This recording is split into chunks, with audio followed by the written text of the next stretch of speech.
अगर 12 साल की लहू बहने वाली औरत अपने घर में बैठी रहती और ये सोचती काश यीशु मसीह मेरी गली से गुजरते, या काश कोई ऐसा इंसिडेंट होता कि वो मेरे घर के पास कहीं क्रूसेड करने के लिए आते तो मैं भी वहां जा सकती, तो वो बीमारी में मर जाती। पर बाइबल कहती है उसने फैसला किया कि जहां पे प्रभु यीशु मसीह गुजरेंगे, मैं बीमार हूं लेकिन फिर भी चल के जाऊंगी, छू नहीं सकती लेकिन अपनी पूरी कोशिश करूंगी मरते दम तक, जब तक मैं उसको छू ना लूं। जब मरियम प्रेग्नेंट हुई उसने क्या कहा? परमेश्वर ने अपनी दासी की दीनता के ऊपर क्या किए? उसने ये नहीं कहा पता नहीं कैसे मेरे पे फजल हो गया, पता नहीं कैसे मेरी जिंदगी में इतना बड़ा काम हो गया कि परमेश्वर ने मुझे चुना कि मैं उसके बेटे को जन्म दूं। लेकिन बाइबल कहती है मरियम ने कहा परमेश्वर ने अपनी दासी की दीनता के ऊपर क्या की? दृष्टि की।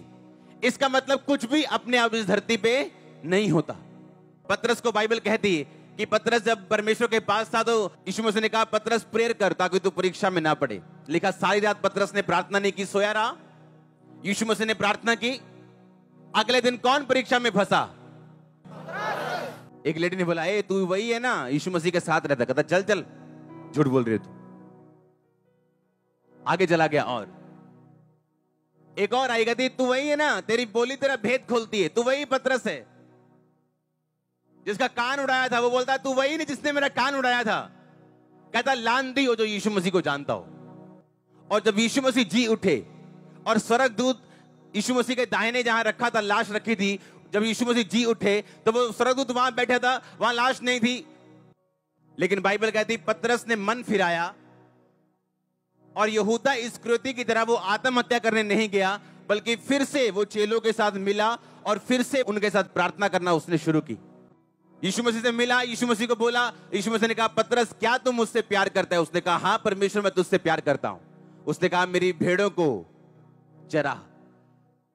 क्या सचमुच तू मुझसे प्यार करता है पतरस? हाँ प्रभु मैं प्यार करता हूं, मेरे मेमनों को चरा। फिर तीसरी बार पूछा क्या तू सचमुच मुझसे प्यार करता है? उसने कहा, वो डर गया, उसने कहा पता नहीं परमेश्वर को शक पड़ गया शायद, लेकिन मैं तो उससे बड़ा प्यार करता हूं। उसने कहा हाँ प्रभु मैं तुझसे प्यार करता हूं, मेरी भेड़ों की रखवाली कर। 3 बार पतरस ने इनकार किया था, 3 बार परमेश्वर ने उससे इकरार कराया और दोबारा चेला भर्ती किया उसको। आपको मैं बताना चाहता हूं एक आत्मिक बात, जिस जगह के लिए आपको चुना गया, जिस मिनिस्ट्री के लिए आपको चुना गया, आप दुनिया में भाग जाओ, आपको ऊंट फिर उसी पहाड़ के नीचे आता है।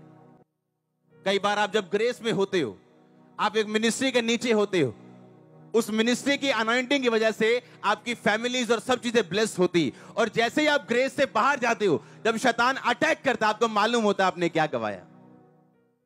जो जगह परमेश्वर ने आपके लिए ठहराई उसमें खड़े और अड़े रहो। और इस धरती के ऊपर अपने आप कुछ भी नहीं होता। पतरस ने प्रेयर नहीं की, सोया रहा।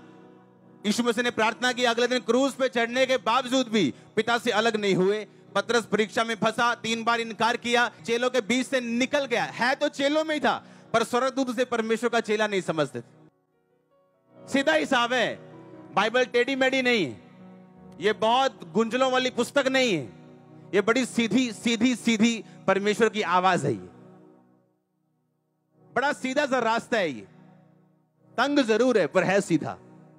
आप स्पिरिचुअल हो सकते हैं, टॉप लेवल स्पिरिचुअल हो सकते हैं और गरीब रह सकते हैं। ये पॉसिबल है, क्योंकि लोगों को लगता है कुछ आसमान से गिरेगा, और आसमान निर्धारित कर चुका है जो तेरे हाथ से गिरेगा वो वापिस आएगा। अपने मन में ठान के, कुड़ कुड़ के नहीं, वरन हर्ष से परमेश्वर के कामों के लिए दे। और इसीलिए पौलुस ने जो लिखा, कहता तू जितना बोएगा तू उतना काटेगा। इस रेवलेशन ने मेरी लाइफ चेंज कर दी। मैंने कहा परमेश्वर को याद था।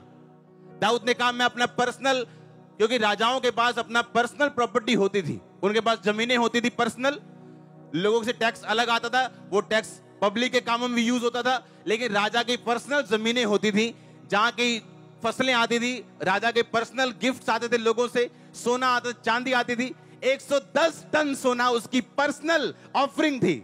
और परमेश्वर ने कहा डोंट वरी, तू मुझे हरा नहीं सकता। बाइबल कहती इतना सोना और चांदी सुलेमान के दिनों में था कि लोग उसका मूल्य पत्थरों सा हो गया था, इतना सोना उसके राज में था, पत्थरों सा मूल्य था उसका। रीजन क्या था? आज प्रॉब्लम क्या है? हम आसमान की तरफ देख रहे हैं और आसमान हमारी तरफ देख रहे हैं।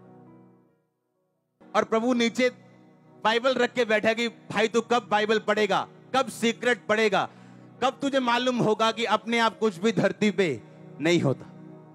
हालेलुया।